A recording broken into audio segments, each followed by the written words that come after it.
Hey there! Today we are talking about all things water, water quality, the intelligence of water, and I can't wait to share with you everything that I have researched in the last few years of being a holistic registered dietitian. So if you're new here, my name is Sara Childers. I'm a holistic dietitian, nutritionist, and in Metabolic Wisdom, my podcast, I talk about all things health, specifically for women who are Christians who want to do things in a more holistic, natural way. And in the beginning of this podcast, we're in season 1 right now, I went over the foundations of health, and I'm still going over the foundations of health. In the first 3 episodes, we talked about mind, body, spirit, and in the last episode, we talked about the physical foundations of health and getting started with your health with some of the most transformative, easy hacks. So the first hack was syncing your circadian rhythms or having a good sleep-wake cycle, having good light exposure. That is the most foundational thing you can do for your health. But in this episode, we're talking all about water quality and water intake. And the reason for this is because water is so highly consumed and we all need water. We can go weeks without eating, but we can only go days without drinking water. And not all water is created equal. So when we're drinking water and trying to stay really hydrated, it's actually more important that we have good quality over a lot of quantity. And that is kind of what spurred on this podcast episode. So I could clear the air on what water is used for in the body, how important it is, but also what types of water we should be putting in our body, what we really actually need to avoid, and some of my favorite ways to stay hydrated. So buckle up, let's listen to this podcast, this information with an open mind. I don't want you to get overwhelmed though. I think that a lot of times, especially now in this capitalistic, consumption-minded culture we live in, everything seems like a sale. Everything seems like a sales pitch. It seems like we're always being marketed to. There's always some sort of ulterior motive. So I want you to know that I'm not selling anything in this. I'm giving you information that I have gleaned myself, and I'm giving you some really good options to try, but this is nothing that you have to worry about. I think so many times with health and with health fads and trends, we as women get so caught up because we think, oh, this little piece of health information is going to change everything for me. And we keep doing that and we keep consuming information. Then we get a few months down the road and we're constantly having anxiety about the different health hacks we're trying to do. Like we have anxiety over what type of water we drink, if anything has gluten in it, if this is inflammatory, does it ever dye, what's in this, does this have phthalates, BPAs, why do we eat from plastic? I don't want us to get overwhelmed. The entire point of me doing these foundational episodes is for us to actually take into consideration what is most important and trying to prioritize the basics for health, but also realizing that if we are in a good state of consciousness and if we can maintain a good state of consciousness, that is going to help us in and of itself. If we keep ourselves from getting overwhelmed and if we aren't so legalistic, for lack of a better term, with our health, if we are more fluid and open and, not sweating all the small things, I think we're honestly going to be better off. So without further ado, I'm going to talk about all things water. And the first thing I wanted to talk about when it came to water is how intelligent water is. So let's think beyond our bodies real quick. Let's think about in the earth, Mother Nature. Now I'm fully under the belief that God made the earth, but let's think about the fact that he made water and air first, and these are the most foundational elements. And when we look at the earth, we see tides, we see that the earth is mostly made up of water, and tides are intelligent. They come in and they come out and they change high tide, low tide. The ocean has its own currents, and when we see rivers or springs, those also have currents, and you have things like waterfalls and like all this water just flowing in its own direction, and it's as if it has a mind of its own, because it kind of does. And I think that's super interesting to think about, because as new research comes out, we're actually seeing where water is intelligent and water actually can be influenced by either thought patterns, consciousness, or whatnot. It can even be influenced when we're talking about in terms of the earth, the gravitational pull, and all of those things. Water seems to have a mind of its own. And when we think about water in our human bodies, it really does have a mind of its own. We're made up of 70% water, kind of like the earth is. And when we think about everything that water does in the body, the list is super extensive, and most of it is because of water's ionization or its electrical charge. So if you're not familiar with water, which you should probably be, this is basic biology, but I'll break it down for you. Water is H2, a hydrogen with 2 oxygen molecules on it. And when we're looking at the chemical structure of water, it looks kind of like an upside down V, with hydrogen at the point of the V and then oxygen being the 2 legs of the V, if that makes sense. So when we see water, it looks like it's highly attractive. It could easily bind to another molecule because it kind of makes that V shape or that arrow shape or that triangle shape, if you will. It's highly attractive to other elements and to other chemical molecules, and so that actually helps water to do what it needs to do in our own bodies and in the environment. I actually have a list of everything that water does in the body, or just a short starter list of everything that water does in the body. So it facilitates digestion, it delivers nutrients and oxygen to the cells because it is highly attracted to other elements and it can help carry other elements. It removes toxins and cellular waste. Now this is assuming that you have water quality that is actually good and does not have toxins in it. It facilitates chemical reactions, which is pretty much everything that the body does is a chemical reaction. It allows our cells to communicate because of the electromagnetic charge of water. You can actually send signals through water. It helps us to maintain a proper electrical charge in our bodies. It cushions bones and joints. It absorbs shock to the body. So when our body is shocked, water absorbs a lot of it so that we can be okay. It regulates our body temp, and it even moistens the air and makes it easier for us to breathe. Water does so much, and that's why the quality is so much more important, or just as important as the quantity. And I think it's so interesting when we're thinking about water and when we're thinking about how we can influence our own health and making things very simple. So I was looking into all things water. I teach about water in my Fully Feminine program, but I wanted to go beyond what I taught in this podcast episode, and I was looking into the intelligence of water, and I found this very interesting woman named Vita Austin, and she talks all about the research, or her research, behind the intelligence of water. She actually has a book called The Secret Intelligence of Water, Macroscopic Evidence of Water Responding to Human Consciousness. And this is basically a study of how when you freeze water, you can see it has a crystal structure. It's called a crystalline structure. And when she tested it on 2 states of human consciousness. She had humans and their consciousness influencing different batches of water being frozen.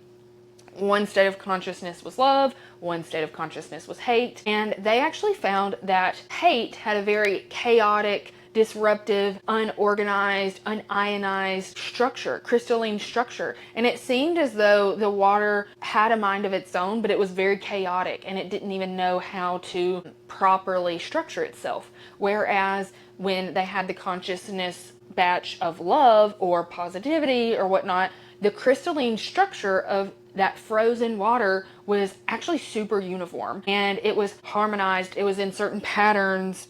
It was very symmetrical. And I know that when I talked about mind and spirit in the first 2 episodes, I talked a lot about how our body is actually influenced by our state of consciousness, by our thoughts, by our thought patterns. And I think this just goes to show that that's kind of proof of that. We're made up of 70% water, and if water has a mind of its own, and if it's influenced by our state of consciousness, it might not work as well if we're constantly in a bad state of consciousness, if we're constantly finding things that are wrong with our lives without any hope, when we're just picking things to be mad about, when we're negative or hateful and have a bad state of consciousness.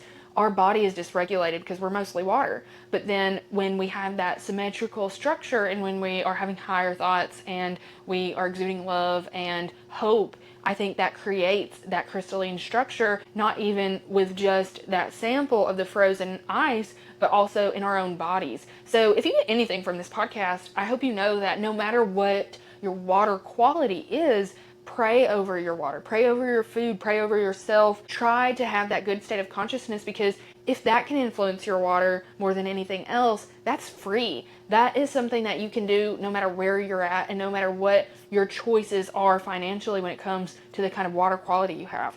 But I did want to get into water quality and what all contaminates water, because that is a super, super, super big problem in a lot of my clients, is their water quality is not good. And sometimes this can be the reason why they might have certain toxicities, or why their hair test that I do with so many clients comes back not great. They're deficient in certain electrolytes that they should have in their diet, but then they're toxic in certain elements that they should not have in their cells, like copper, arsenic, and all the things. So when you're actually looking into the quality of water, most people drink tap water, and tap water is so bad for you. So tap water is absolutely horrible for you. And I'm not trying to be dramatic here, and I don't want to make anybody feel bad, but you can look at the CDC's website and other national organizations, their websites, and you can actually find what all is contaminated in our tap water. When we're thinking about just America, the United States, and our water quality, from city to city, every water quality is different, but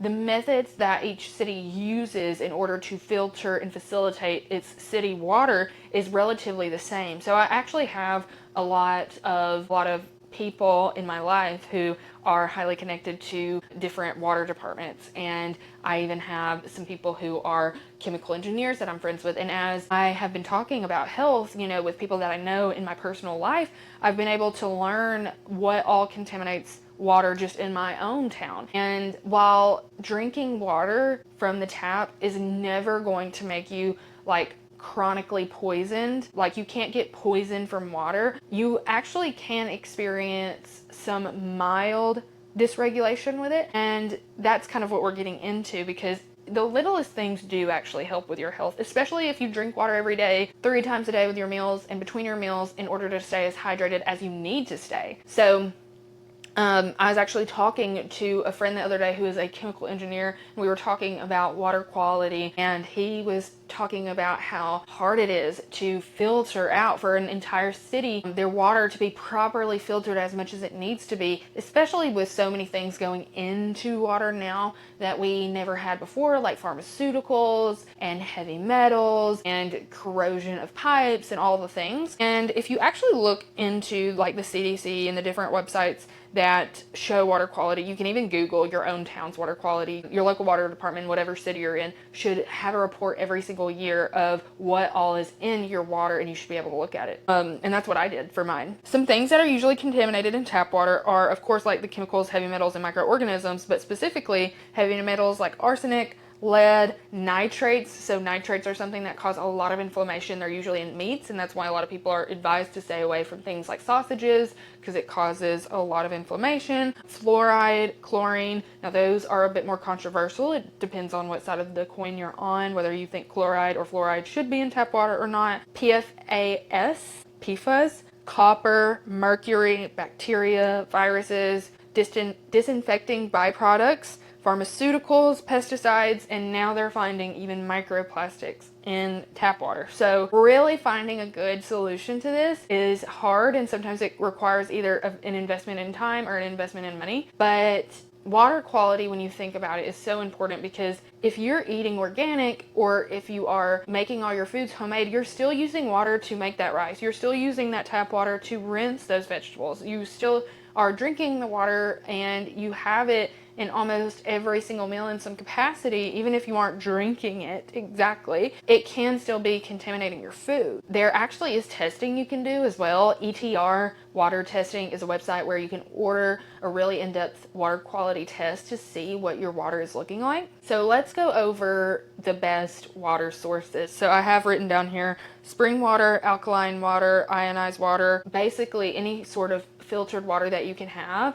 as long as you have minerals with it. So what I think is so interesting is that spring water is some of the best water that you can drink. And so many people kind of joke oh my gosh, spring water, that's going to give me diarrhea. And one of the reasons I think that is because it's very mineral rich, and minerals actually help with your digestion, and it helps you to use the bathroom more regularly. And there's not many springs left that people are actually drinking from, because there's so much contamination with agriculture and cities.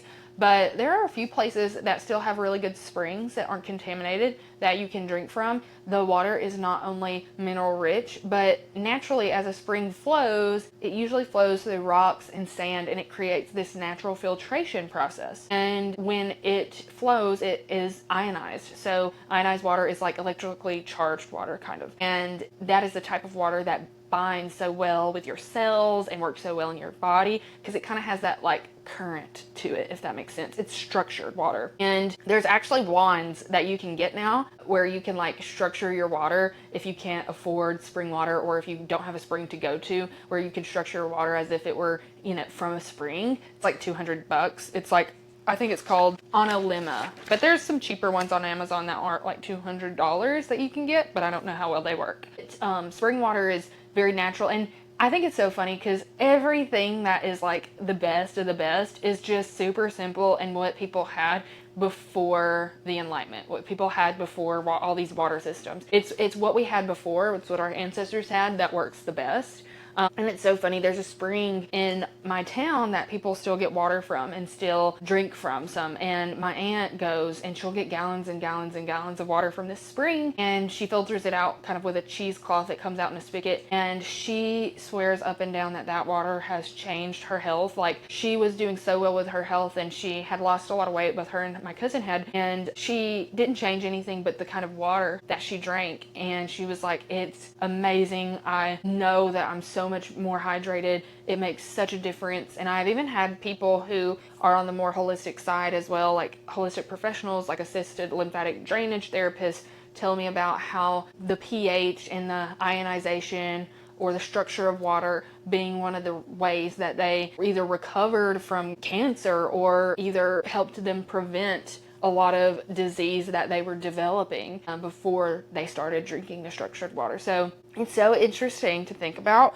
But if you're someone who is like, don't have access to a spring, and you know that the spring water that they sell in the plastic water bottles at Walmart, that's not really what we mean when we say spring water. You kind of do have to have access to a spring to have all those good benefits of it being like ionized and structured and everything.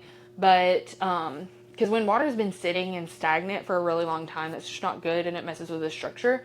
But if that's not you, because I don't have time to go to a spring every day and fetch water, I don't really have time for that. In my most ideal dream scenario, I would live on some land with a natural spring and be like totally off grid, but here we are, and we are not in that reality. So some things you can do, you can actually get filters that alkalize or ionize your water, which is kind of like the effect of what a spring would have, but you have to add minerals back into it. And there's so many different price points, and there's so many different brands out there that actually offer this service for water. So it would probably be good to look at a lot of reviews, see what actually works, so that you can make a really informed decision about like your water quality and what you're going to invest in. Me and my husband, we actually installed a 3-part water filtration system on our new house that we have coming in. It's a whole house filtration system, just because I noticed that even the water I bathed in was affecting my skin and my hair. Sometimes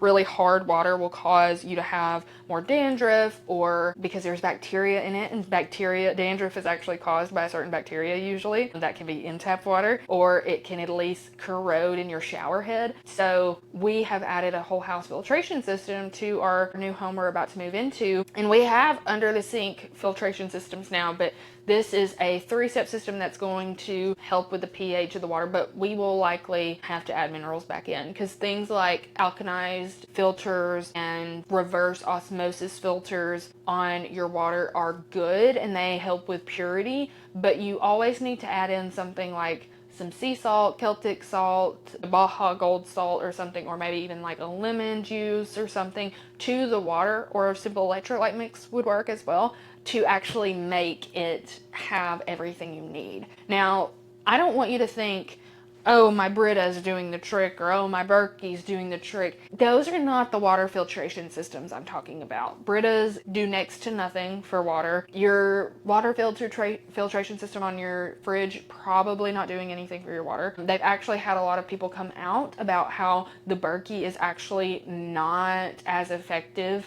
or as good. Sometimes can cause either mold or bacteria to build up in your water. So I highly recommend like a filtration system on your water for your home, or at least the spigot or faucet that you will be drinking out of. And this sounds like something like, oh gosh, this is another thing I have to invest in. But when you think about how important water is, when you think about how much you're going to be drinking that stuff and how much of a difference it can make, it's worth the investment to invest in something like a high quality water and high quality food, so that you don't have to constantly be searching for this magic supplement to fix all your problems, or looking for the next health tool or biohacking tool to fix everything, when you can really just invest in good food and good water and then enjoy all of the good biohacking that is free, like fresh air, grounding, sunset, natural lighting, fire instead of blue light, enjoying those things that are completely free. And all of those things usually help with your health. And when our water is alkaline and our pH in our body is balanced, we're automatically going to have less inflammation. But also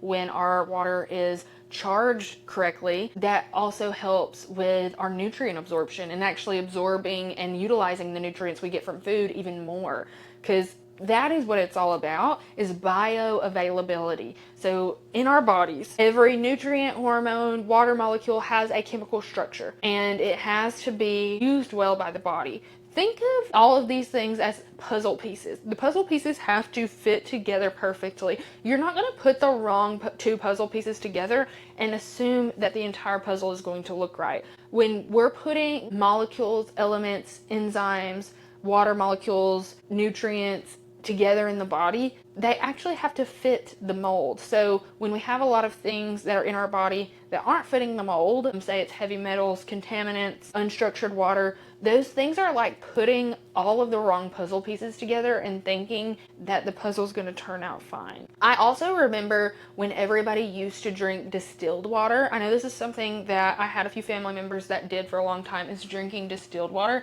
Now, distilled water is high in purity, but you have to add minerals back into it or it doesn't work well, because the purity of distilled water, it's so pure that all of the good stuff and the bad stuff is gone. So you have to add those minerals back in order to get the benefit from it. If we're wanting to get super homemade with the pH of water, if you're wanting to make your water alkaline, like say you have distilled water, reverse osmosis water, like some sort of water that is healthy and filtered, but you want it to help with the pH of the water because maybe you don't have this fancy alkaline machine. Some things you can do to really help with the alkaline water tactic is you can add mineral drops to your water. Minerals make the pH more alkaline, which makes it better for your body. But also you can add in baking soda. Baking soda is super alkaline, and I've had so many people tell me about their chronic disease, tell me about their family member with cancer, tell me about something that they battled, and actually using things that were more alkaline like baking soda in their water, just a pinch of it, made the biggest difference for inflammation. And that's something that is like very low cost, and baking soda is natural-ish and just something to try. You can also put lemon juice in your water. It initially has an acidic effect, but it eventually does help with the pH of water. And magnesium, calcium, and potassium, those are actually the three minerals that help water to be more alkaline. And what I think is so interesting is that those are also minerals that most women that I do hair tests on are deficient in. So we have our four major minerals. Those are three of our four major minerals. We have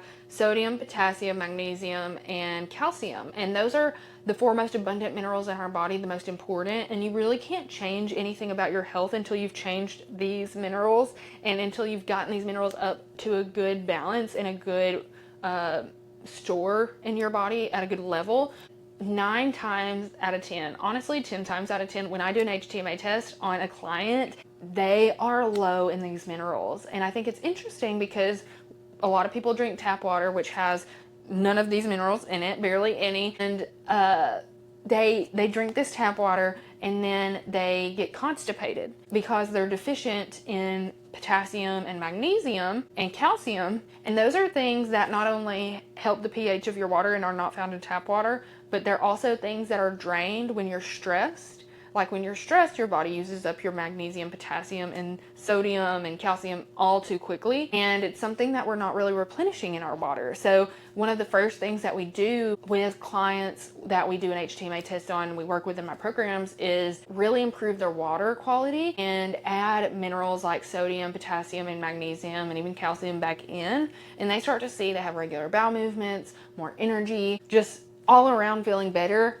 just from changing their water or adding in those minerals. And that is one of the biggest reasons why having a high mineral water or having a natural water is so important, is making sure you have electrolytes. One of my favorite brands is the Jigsaw Potassium Cocktail, and I also love Dr. Berg's electrolyte no sugar added powder. That's 2 electrolyte mixes that I heavily recommend to all of my clients.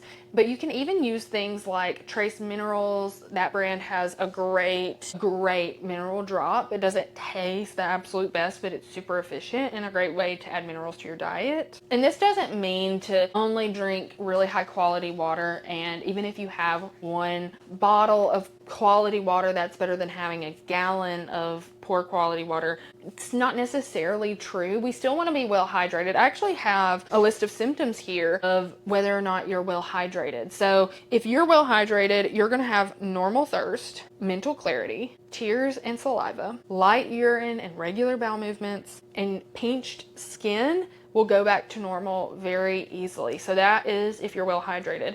These are just some symptoms you can look for. If you're mildly dehydrated, which most of us walk around in a mildly dehydrated state. In this case, you're thirsty, you have headaches, dry mouth, dry eyes, constipation, fatigue, you feel irritable, and you might have more of a brighter color urine. And when you're severely dehydrated, you are not thirsty, you have low blood pressure, you have rapid heartbeat, sunken dry eyes, dark urine, and when you pinch the skin, it is slower to return. Now, I wish I could tell you that I'm well hydrated. I wish I could tell you that I'm always well hydrated, and I currently am. I got an in-body scan just yesterday that told me that I was very well hydrated, but on the regular or in the past few months, one of the things that has been a struggle is hydration and getting enough water, because it's hard to know. I ask clients all the time, how much water do you drink? And they're always like either none or they drink like 10 gallons a day. So we don't want to be drinking 2 gallons of water a day. Having half of your body weight in water in pounds is how much you want to have in ounces every day of water. So for instance, if I were 140, I'm not, but if I was 140 pounds, I would drink 70 ounces of water, and that would be a good amount for me to have every day. 70 ounces of water. You don't have to drink 10 gallons of water. Stop doing that. You're actually overhydrating. So many people overhydrate, and that's why they also don't feel good. It's balance. A lot of times when we in our society see a health trend, we just really pound whatever that health trend is, and we get gluttonous with it. We go to an extreme with it. We're always like, if protein is good, we're always just pounding the protein, eating way too much protein, so much protein we could probably like harm our kidneys. And when water's good, oh, water's good, pound the water, drink 8 gallons a day, blah, blah, blah. Like, there's a balance with everything. That's actually how life works, is when you have a good balance, things are better. So you never want to go one way too much or one way to the other. We just want balance. So having half of your weight in ounces being your water intake is absolutely fine. You don't have to do more of that. Too much water can impair digestion, and it can also cause things like bloating, especially if you drink a lot of water at meals. It can actually impair your digestive juices, your digestive enzymes, and can cause you to have things like reflux or bloatedness. So it's really not good that we have it too much. Some of my favorite ways to hydrate is with things other than water. So I do a water filtration. I always put lemon or a pinch of salt in my water, but I love certain waters that are just so high in minerals, so high in potassium, that really help with digestion, regularity, mineral balance. I love coconut water. Coconut water is a great way to get in some natural electrolytes, and also aloe vera water. If you can find some that doesn't have sugar added to it, I think aloe vera water is a great way to get a lot of nutrients into your diet, and it's not anything that you have to necessarily filter out. So you just buy the water, you buy the aloe vera water or the coconut water, no sugar added, you drink that with some filtered water that has either lemon juice or baking soda or salt in it, and drink that, and make sure you're getting your half of your body weight in ounces every day, and you should be good. I wouldn't overthink it. If there's a spring that you can try that is not contaminated, that is a good option. I would definitely try that out, even if you feel like this is weird, whatever. Humans were meant to survive out in the wild. We were meant to have natural sources of water. That is just how God created this earth, to provide everything we needed for us in this earth to thrive. So I think going back to the basics and just having a good state of consciousness, not getting overwhelmed, but doing what we can to either filter our water, alkaline our water, or just improve the pH or structure of our water within our financial means is going to be the best option for us. And even if you're somebody who can't afford anything right now, I will say most springs are free. If you can locate one in your area, most all springs are free. So that could be a good option for you. But if you don't have the access to that, doing the best that you can to filter out your water as much as you can, and then adding in those really low cost supplements or minerals like baking soda or lemon juice is going to be your best option. If you enjoyed this podcast, please subscribe to this channel, this YouTube channel, or this podcast. And if you're interested in learning about some of my services, such as my 12-week Fully Feminine program or my one-time HTMA testing, you can go to sarachildersnutrition.com. The link will be down below. From there, you can also join my email list where I release a detailed version of this podcast, along with a lot of good resources that go along with each podcast episode every single week. And hop on that and enjoy. I'll see you next time. Bye.